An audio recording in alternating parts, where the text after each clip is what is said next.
Hey gorgeous, my name is Ingrid Arna and welcome to the Divine Femme Money Show. This is the juiciest conversation for women about money, power, sensuality, relationships, business, to build a world we want to live in. It's time for us to have love and abundance and just more goodness and juiciness. So let's get started. In this episode, Rising into Riches and Out of Religious Shame, I interview my client, Shun Strickland. Shun is a soul shifter, real-life transformer, a superhero, and a believer. She's also the author of 30 Days of Healing and empowers women to live the abundant life God has planned for them. So you're not going to want to miss this. She shares her journey of releasing those false paradigms to really work with a deep sense of faith and totally shifting her relationship to God and making money. So I cannot wait to share this journey with you. You can find the Divine Femme Money Show at your favorite podcast provider and at ingridarna.com/show. Hey gorgeous Shun, thank you for being here with me, Ingrid Arna, on my Ingrid Arna Diva couch. You're such a beauty, so I feel so honored to be able to chat to you. So today I wanted to talk about your journey and what it's been like working with me and how you first found out about me and when you got started. So your journey actually went back quite a while ago, didn't it, when you first saw me online? Yes, it's been probably about 3 years. Okay. And so you watched me for a while. Were you just checking me out and trying to see whether I was a real deal or like what? Oh no, absolutely. Right. Yeah. I mean, like your pictures resonated right and your stuff sounded good, but I was like, let me check her out and see if she really like this all the time. Right. So I did, and you are. So thank you. So when you started in my sort of first beginner stage program, 6-figure diva, and then you went up to 7-figure diva, right? So what sort of results and changes did you experience during the journey? Oh, wow. That's such a good question. So I broke my first 6 figures in your 6-figure program, right? And I think, honestly, I really think it was just how you held space. Like you just made it really safe for me to do. And so like when I would be freaking out over here, I'd come back and sit in the group and hear you say something and be like, okay, I can do it. Right. And then, I mean, if you remember the first time you tried to get me to step up to the next program, I couldn't do it yet. I was terrified. Oh, yeah. I was terrified. I was like, but even in that, I think that's really when I was like, you're the real deal. It's probably going to make me a little teary because even though, I mean, you knew I was scared, but you were so gracious to me. And you said, basically, you told me what to do and then to come back when I was ready. Like the way you just didn't just like discard me because I wasn't ready for the next thing. That was the thing for me that I was like, no, you really are the real deal. And I just remember I remember us, I don't know if you remember, we were going back and forth in the message and you would send me a voicemail. I remember it was at Christmas time a year ago. Yeah. And I wanted to do it, but I was terrified. And here's what's so crazy. It was a big commitment though, because we were looking at not just going to 7-figure diva at the time, we were looking at doing a funnel and things like that. It was a lot. And then you had lots of other, and I remember now, you had all these personal things happening and other considerations to make. So it was just maybe too much of a stretch at the time. Sometimes I want to say something about that too, when some people, like I have gotten people to go from 6-figure diva, even in the first few weeks, to the next level. And I sort of have a bit of a giggle to myself, and I only reach out to certain people that I really feel, I think they're all amazing women and everything, but there's just sometimes people that capture your attention and you're like, you can feel the resonance and the vibration of like, I can visualize and feel into this next level. And I think as a coach, as a leader, as a mentor, that's part of your job. And so people to see that, like when your clients and students are coming to you, Shun, like, and you're doing so well there, that part of our job is to hold space for their next vision and be a safeguard and a safe haven for that. And sometimes I think people can get very triggered too. Like they think you're just trying to upsell them or something. And you kind of like are, but it's more than the money because it's about that next level of experience. And I've had some people up level and at first be a little bit like, and they do it anyway. And then they go, oh, now I get why you're doing it. And it really is that next level. That's interesting. So you took the time and you processed, and then I held space and you came back. And so what's the next level been like for you? Because where are you at now? Because you went to your first six figures and Six Figure Diva. Then we kept in touch for about a year in and out, and you came back and you went into Seven Figure Diva. And what are some of the results that you've had there? Well, so here's what's crazy. When it was time to invest in Seven Figure Diva, it was more than the original price. Oh, yes. Oh, my God. I've forgotten all of this. It was more, but I wasn't scared. That was the big shift, right? That whatever the price was at the first time, I was like, oh, my God, what if we can't eat all this different stuff, right? Like the second time, I was like, oh, yeah, I can do this. Not only can I do this, but I'll make this money back, and I'll make it back in the first month, right? It was that way that I had changed. Yes. And what a difference. Yeah. What a difference. That's profound. And what do you think that you did during that journey? Because I'm just really curious. Like, what do you think? Was it repeating the process that you'd learned in Six Figure Diva? Was it having more experience? Was it what do you think was that shift during that time to go from, oh, I don't know if we'll be able to eat, to, okay, I've got this, I'm going to make my investment back in that first month? Well, I kept replaying. Like, one, every time I made more money, right? You know, every time you break that barrier, you're like, oh, I did it. I didn't die, right? I did it. Yes. Yes. But I think the thing is that, you know, I just started to see myself differently. I love it. So beautiful. And how do you see yourself? How do you see yourself now? Like as a woman, as a businesswoman, as a leader in your field? Well, so I'm the soul shift strategist. I help women shift their souls. And you're in full ownership of it and full integrity of your value. Yeah. And so tell me, what did you do last month financially? Last month I did 32. $32,000. And how did it feel? It felt amazing, but here's what you don't know yet, right? The first 7 days of this month, I did 29. You're legendary. I love it. And you know, the beauty of this, and we're having this money conversation that's so beautiful. What I usually will say sometimes to my students, I'm like, okay, great, 7 days, let's do that again. Because we were talking about this with your beautiful clients and your new programs that you're birthing, and we're talking about, you know, the threshold that people have around their money. And it's so beautiful to then go and a part of our job is to like push, and to go, not push, but to go to accelerate and amplify and go, well, what if you could do it again and again and again, and that consistency. So it's like, okay, well, I just did, that's amazing, 29 in 7 days, which also indicates all the incredible women that Shun is able to serve. The monetization aspect of it is a representation, like Shun is doing deep level of soul work, helping her students rise and her clients rise into their divine femme force and power and birth their soul's work, right? And that is just like electric, like it's beautiful. There's so much deliciousness and love and care there.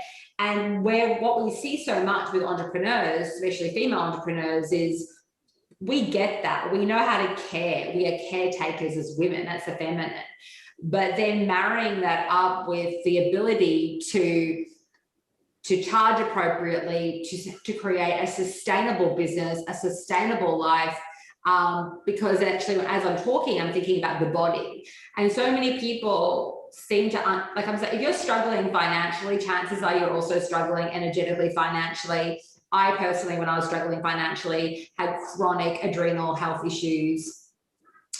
because all that fight, flight, fear-based behavior, am I good enough? Can I do it? Overgiving until my nose almost bled. You know, I was caught up with so much suffering and creating that volatile, energetic, physical thing of panic, you know. And so I think it's so beautiful, because what you're illustrating here is moving from a sense of panic and maybe thinking I can't do it, to a sense of power, a sense of safety, a sense of nourishment for you, your family, and then passing it on and doing that incredible work that you're doing in the world. How have some of the things changed, like say, even just in your day-to-day life or with your family? Like what does your family know? Like how do you share your growth with them?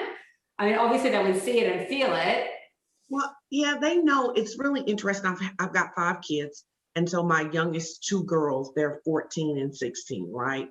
And so I just talk to them a lot about how doing this has given me options. I have options now. I can choose. And I think you said this thing in a class where you said, you asked a question. You said, what do you need to give up? That probably was a big breakthrough for me, right? And what came up for me is that I needed to give up the responsibility of trying to carry every other woman into freedom. It wasn't my response. I'm here to teach. I'm here to serve. I love that. Yeah, that's a big one for me too. I love that, because that's the drain that I'm also talking about, where we feel that burden. It's very ego, actually. Not to say that someone said this to me one time. I think about it. A lot of the sort of karmic or the disposition that so many women have, especially soul empathic women who really want to do great work in the world, is that we are responsible. But at the end of the day, each soul, as you know, Shun, better than anybody, everyone has their own journey. And someone said to me a long time ago, like, Ingrid, like, you can't control their destiny. You know, like, they have to choose. And I suppose that's when like you, like, I'm glad I shared that with you, because it's such a beautiful thing to release that. Do you feel a lot lighter? Like, how do you feel now? Oh God, like so much so. And that's the thing I'm trying to teach my daughters now, that, like, because I think that we learn it from watching other women, even if they don't say it. Absolutely. So I'm trying to teach my daughters, I say this thing to my clients all the time. You don't have to set yourself on fire to keep other people warm. And I've learned to stop setting myself on fire. And so what happens is that when I'm no longer responsible for all of these other people, there's so much creativity to create higher level work, to be able to bring in different level of people, right? People who want to shift. So I always enjoyed the work, but I enjoy it differently. I think it's changed. I mean, heck, it's changed how I dress. It's changed. There's just this freedom that I didn't have before, because I was trying to carry the whole world. I love it. And do you feel more, so you're feeling more energized, more creative, more free, more liberated? Are you attracting a different type of client, do you feel? Or are they taking more responsibility for themselves? Absolutely. Absolutely. I'm attracting a different kind of client. I did what you said. I raised my prices, right? I raised my prices. And I'm attracting people who are like me. I was willing to make the sacrifice. I was willing to do the work, right? Me too. Before I was attracting a lot of people that I had to take care of. Now and in fact, if I'm like interviewing somebody trying to figure out if they're a client, I'm like, oh, no. You're not the client that should come to me. You're not my harvest. I'm not that kind of client, right? And so it's just, I love my work. I have so much more time to spend with my family. I don't do the work I don't love anymore. I love it, it just is different. You're so inspiring, and I just love your vibe. You're so infectious and such a powerful, powerful woman. So for me, seeing you shine in this way and go to that next level is just such a joy to witness. And the fact that you're raising these beautiful young girls going into womanhood, and I feel you, because they are watching, you know, everything that you're doing, how you're speaking, how you're living, how you're holding space for your own self. So that's so beautiful to see. So if someone's watching this video and they're sitting there considering joining any of my programs, what would you say to them? I would say that they absolutely should do it if they are willing, not just to create an offer, but to grow up inside. If they are willing to come into a space where you're going to be loved and nourished, but you're also going to be challenged to overcome your crap, that the lies you're telling yourself. And I would say do it, but only do it if you're willing to shift. If you're not willing to shift, you're just going to be in there wasting your time. But if you're willing to shift, there's no better program. Thank you, darling. Yeah, that's beautiful. Thank you. You're right. I love the willingness to shift. I love that. And it's so true. Like, I think sometimes people in some of my teachings, I'll say to people, you know, it's almost sounds like a silly question to say, are you ready to shift? Are you ready to do the work? Do you really want to have radical abundance? Do you really want to have a booming, beautiful business? Because sometimes energetically, what I feel is, without even realizing it, and I've done this within myself as well, and I sometimes have to call myself out on this every other day and to see, like, okay, where are you really wanting to be? And are you fully aligned and committed to this? Because I think sometimes we put one foot in and one foot out. And even having one foot in and one foot out, when you're not really grounded in that, it's like, I am committed, I'm connected, I'm attuned to this next vision. It's like, you can be so easily thrown off course because you actually haven't made that full embodied decision to go on the journey. And sometimes I think the journey is challenging. Like, it's not always a bed of roses. There are things that you're going to have to face, but I feel like life can be challenging anyway. So why not do the central work, which is also the work that you do, Shun, to elevate, to heal, to ascend, to return to yourself? Because I think that's one of the highest levels or the biggest gifts that we can give to ourselves, because life, as you know, just flows so much better, because I know what it's like to have that level of suffering when you're not really clear or connected or aligned with your truth, with your power. I think so many women, the money story is such a big story of remembering that we have the power to create it, remembering that we don't have to be beholden to the patriarchy, to a man, to society, to a government. That we can create it and manifest it, build it, and then pass that level of financial liberation on to others. It's been a lifelong journey of mine. It's not always easy, but it's I think it's one of the best things that we can do for ourselves. No, I agree. And I think you don't know how bound you are till you get free. Oh my God, girlfriend. You don't even know how. Speaking my language. Yes, you don't know how bound you are until you get free. I tell you, I could not agree more with that. Like, even coming through having that hysterectomy that I had, which was recently, which was tied into some other deep karmic healing of mine and trauma from my past and things like that, family stuff. Then it's been 10 weeks now, and now my energy's coming back. And then I'm looking back and going, oh my God, I didn't realize like how, because I just put up with that level of pain for so long that I didn't realize. And I know that this is a beautiful sharing thing, and I'm doing it more like a conversation, but that's not what I feel like today. But wait, like I love that. I love what you just said. It's so interesting, like how bound we are in our money stories, our self-worth stories, what we think we can have, what we think we can create, how long we think it has to take. It's all a story, isn't it? But do you know I lost 30 pounds? No. Like, I wasn't trying to. It was just as I started taking off all this stuff. Oh my God, Shun. It's taking off the baggage. I've studied this deeply. Do you know as well? I didn't know this. No, but I didn't know that. But I literally just started losing weight. It was just like losing all the heaviness and the burden of carrying others and allowing in, well, I suppose what you've also been doing, and I can totally get this too, is receiving. Yes. Allowing yourself to receive divine compensation, allowing yourself to receive divine love, allowing yourself to be a teacher and leader that is there to like share your work, but you're no longer doing that. Okay, I'm picking you up. You're there as that full force woman who's there doing your life's calling without paying penance and doing the whole sacrilegious sacrifice of the picking up aspect. And so what's happening is, on a scientific point of view, I don't know if you know this, but you would be doing something which is called stimulating the relaxation response, the pleasure response, which is the only way the body can heal. Because if you're in fight, flight, and burden of carrying, your body is going to be so stressed. And so what does it do?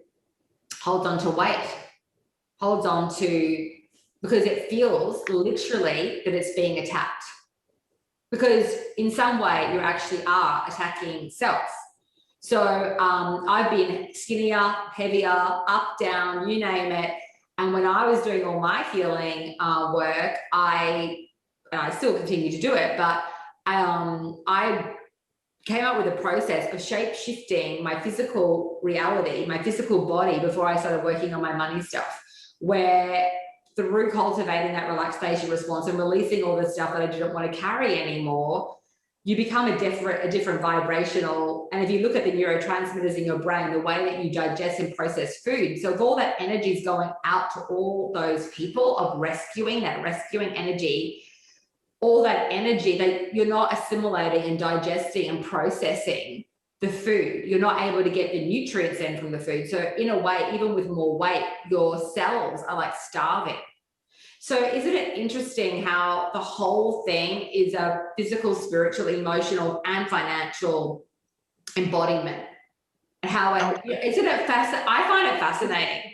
I find it fascinating. It's, so my birthday was Saturday, right? And I said to a friend today, I said, I feel like this year was the first time that I let, not people close to me, but like all these other people love me. I love that. I like let them, like I didn't have this wall garbage I let them. And I was like, this is really cool, right? But it's that work that really started, I feel like I've been doing this journey a long time, but I do think that there was a significant breakthrough in your program when you started challenging us. Are we really ready for abundance? Like to really do that work, to own that, and to even have to admit that you may be intellectually ready, but emotionally there's still a lot of crap there. And so you intellectually know all this stuff, but emotionally you don't know it. Yeah. I love it. It's I love it because I have a bit of a giggle because it's still the process of that transformation. You have to go through it, and we can really sabotage ourselves without realizing it. And then you go through it, and then you release and face it, and you ascend, and you keep going and going and going until there is a deep level of remembrance where it's that deep internal belief that you have integrated. So I think what your transformation, and I'll wrap it up, but your transformation fully shows your embodiment. It's even come into your body. It's embodiment, the physicality of your reality. Like money is a physical reality of your brilliance, you monetizing your brilliance.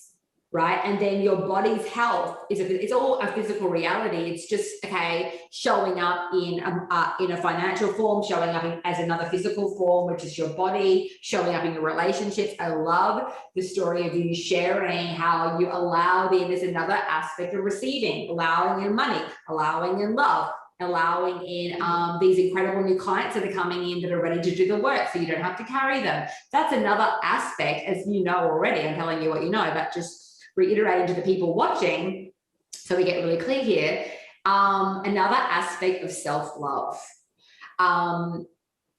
So I think that the money journey is a big journey of returning to self and self-love as well, because I was so damaging to myself and abusive to myself, and I kind of didn't even realize I was doing it because I was so conditioned to being that way. That's how I survived growing up. It was like give, make sure my family's okay, make sure everyone's okay.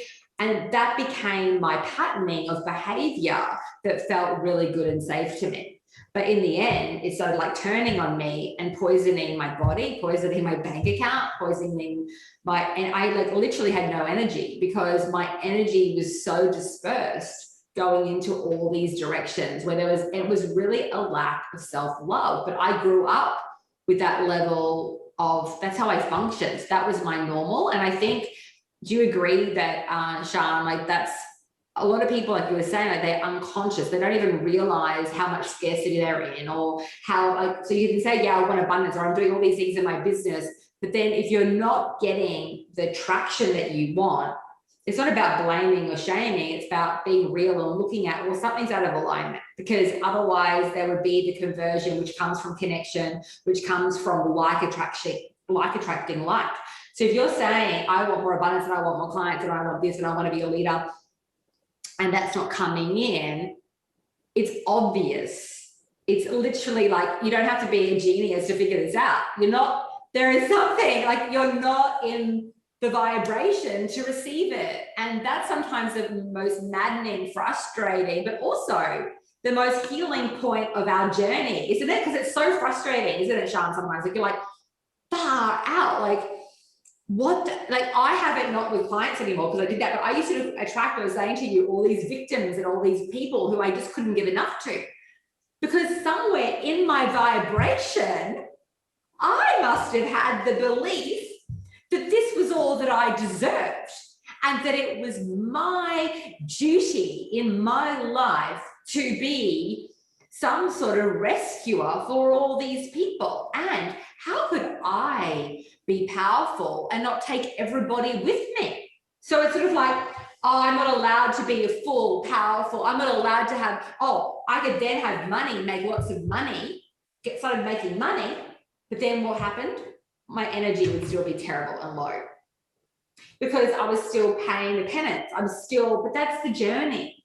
So it's like, okay, well, what beliefs and healing needs to happen now in order for me to make money, but have a sense of real nourishment?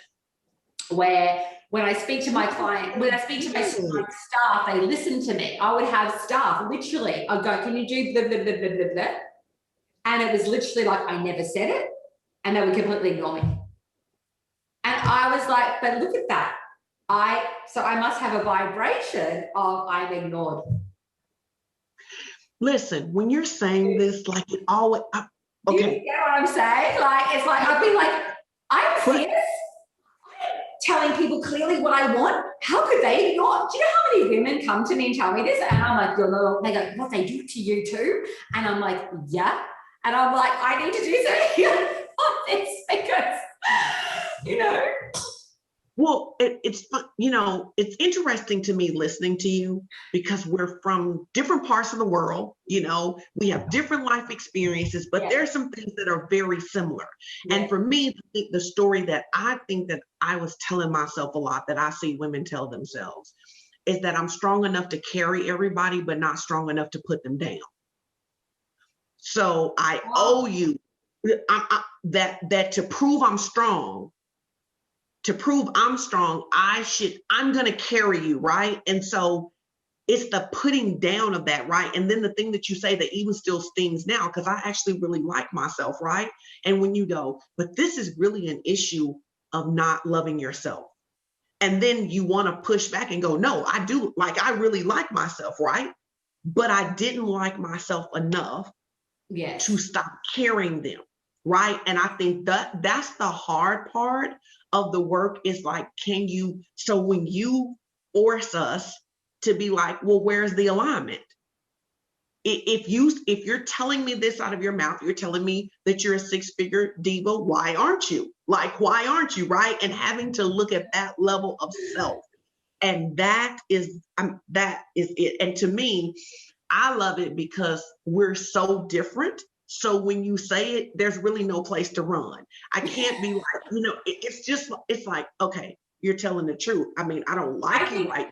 Yes. But you're telling the truth, right? And also, Shun, you just mentioned a great point, and I will wrap it up, but I just have to say, what peeves me off so much with people who call themselves leaders and coaches and everything is that when, like, I'm not here to win friends and be the, be the favorite person on the block. I'm here to create change. And that is a pact that I've made with the divine, with God, with creator, with my life. And it does, we're talking about that, creating that sense of like, does come from courage, but I got real balls when it comes to that, or ovarian power, like where, when I call people on their stuff, but don't you think that that's like a rite of passage for, like, are you going to be strong enough to, even if you know that you're going to either trigger someone or someone might get pissed off with you a bit or be a little bit uncomfortable at the beginning, but isn't that our job? Isn't that what people, so I feel like some coaches, like it's much easier for me to just shut up and to not say things. So it takes energy. Like, I don't think people realize it just takes a lot of, and for you to trust yourself enough to follow through. And then everyone can be discerning and choose what they want to take on board and not. Sometimes things do not resonate maybe, but I've become pretty clear on behavioral patterns and people's energies and things like that. So I think that as coaches and healers and leaders,